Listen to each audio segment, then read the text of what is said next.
I was very nervous. I know that the wrong decision could lose me the game, but that the right decision could give me the Grandmaster title. I was fixated on the wrong thing, and that changed everything.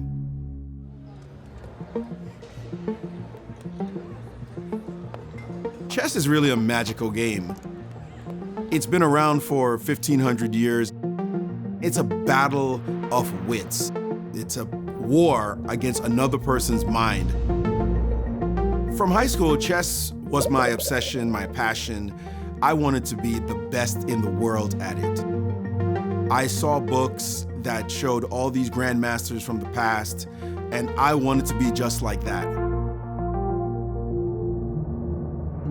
I was playing a game against Grandmaster Michael Betzold in Bermuda, and it was a game that if I defeated him, I knew that I would get the Grandmaster title.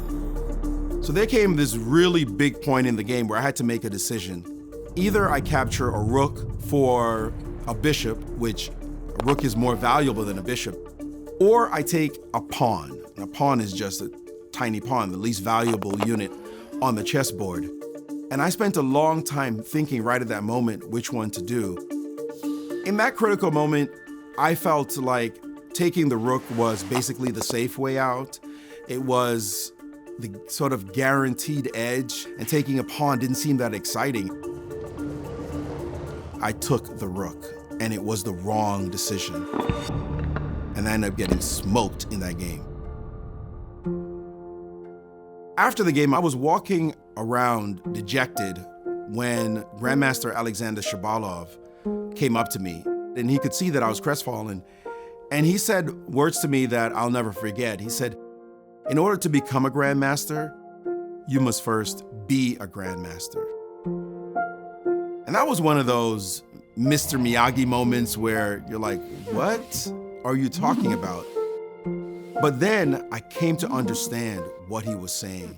If you have an attitude that I just have to get this point, I have to win this game, I have to just make the moves and whatever I can squirrel up. But what Shabalov was saying was, no, you have to walk into the game with a kind of confidence and self-belief that whatever comes up, you'll make any decision necessary to go right into the brawl, and you know you're going to have all the skills necessary to fight your way out. And that was a magical aha moment where I realized I should go in already as a grandmaster with all the training I needed to have and all the confidence I needed to have, and the title would come to me.